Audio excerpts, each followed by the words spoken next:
Hi, in this video, I'll be talking about episode 21 and episode 22 of Wura season 3. So, from where the previous episode left off, we have Fola, who is still, in crutches and can't walk or move around properly because of his accident. Labake is catering to him, she's taking care of him, and he is staying in her place for the meantime. With that happening, we also have the commissioner and Mide still going about, staking places, trying to locate Biggie. So they meet this lady through some intel that they got that she normally delivers food to Biggie, and the lady gave them Biggie's address or where she thinks Biggie stays. And that was the lead, the commissioner needed to go out to look for him. That happening, of course, the commissioner and Mide go to that address, but there was nobody there. Biggie was not in sight. So it seemed like he had already left the place before they arrived. So the commissioner was like, media should pack the trash, that there's so much you can learn, or if there's so much information you can gather from going through people's trash. And that was how media and the commissioner packed the trash and they took it with them. So they got to the commissioner's place, and they were going through the trash, and they found like some information in regards to Biggie, probably trying to leave the country. And based on what they had discovered, it seemed like he would likely be leaving the country the next day to Togo. So at least they had like an idea of what Biggie was thinking, like what his plans are. They were trying to, of course, catch him before he leaves. Then on the other end, with Fola and his leg, so as Labake leaves him at home to go to work, he goes, imagine, he carries his leg, his wounded leg with his crutches, goes to Paulina's bar asking for beer, like he wants to drink again. And Paulina was, of course, confused and upset that why is he doing this? That you're not feeling well, like do you want to kill yourself? All this kind of talk. But Fola did not really care about it or about what anybody had to say. With that also happening, Labake comes back home trying to find Fola. She doesn't find Fola. She comes to the bar, finds Fola there, and she was so furious. She was just yelling at him. It was really, really embarrassing. You would think Fola is a child or Fola is her child. She just took him out of there and took him home.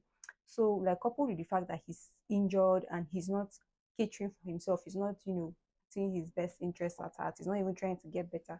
Labake was really furious at that fact, and she just snapped at him. So when they got home, she was like, how would you, of course, get better when you're always moving around, you know, rest, you feel the only way for you to numb the pain is to take alcohol and those kind of things. So she was really, really upset, and she was just basically treating Fola like a child. When the commissioner and media were going through the trash at the commissioner's house, Eve and Tumi came back home and they just saw the both of them like outside doing what they were doing. Tumi was, of course, happy that her brother is actually doing something positive for a change, that he's trying to help the commissioner in the case. And yeah, so with that aside, the commissioner was talking to Eve about, how Mide is actually very helpful. He was just sad the kind of life he lived because of everything, that circumstances he found himself in. Like, he's actually a good guy. Like, he's sure they won't have gone so far in the case in finding Biggie without Mide's help. And he was just like, yeah, that she's also happy, like to me is also happy, like the help Mide is giving the commissioner and everything, and it seems like things are going to work out in their favor essentially. So Mide is at the bar, at Paulina's bar, just basically tipping his own horn, like basically calling himself a police officer, and that they should respect him. He's doing a good job. Criminals fear him. All those kind of silly talks that Mide usually talks and everything. So with their new, lead on getting Biggie and everything, everybody seems positive. Everybody seems hopeful in regards to that. So we have the commissioner and Kolapo at the office. So basically strategizing how to go about catching Biggie, more or less having like a plan on what to do and how to go about it. Then Mide comes in and Kolapo was like, he doesn't need to be here, he should leave, all those kind of talks. But Mide was like, he can help them, he's not going to be a burden, he's not going to trouble them, he can actually assist.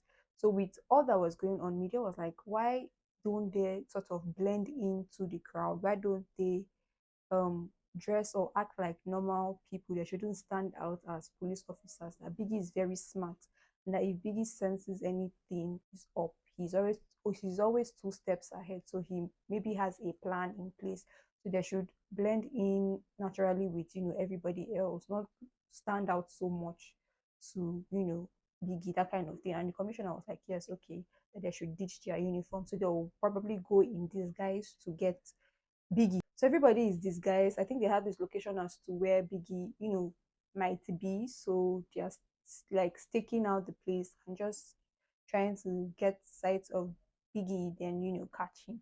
So with that happening, we finally get to see Biggie. At least in this episode 22, we get to see Biggie. So yeah, so Biggie with his backpack and everything. So I feel it was Kolapo's error. I feel it was how sloppy Kolapo was that made Biggie figure out they were on to him. Because with Kolapo being a little bit extra, I think he was being doing too much. So I just feel he was the one that made it so obvious that they were on to Biggie, and Biggie got wind of it and was trying to escape. So it seemed like Kolapo had finally gotten Biggie, like he caught him and stuff. But meanwhile, Biggie had set a trap in place to catch whoever was following him. With that happening, Biggie comes out, puts a gun to Kolapo's head, and was like he should drop his gun and everything, which he did.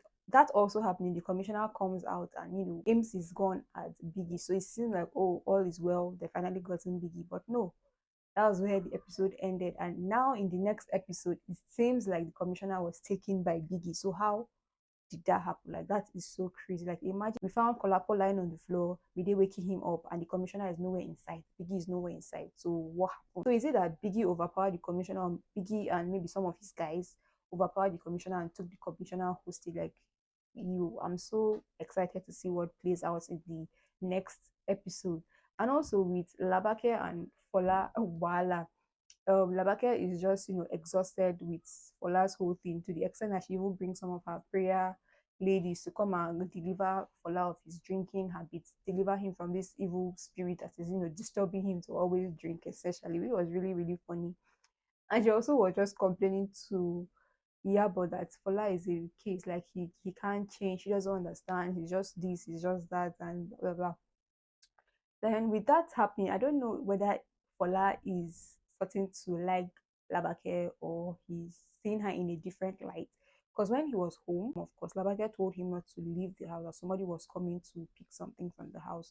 So there was this little boy that came to pick provisions that Labake had packaged for him and his siblings.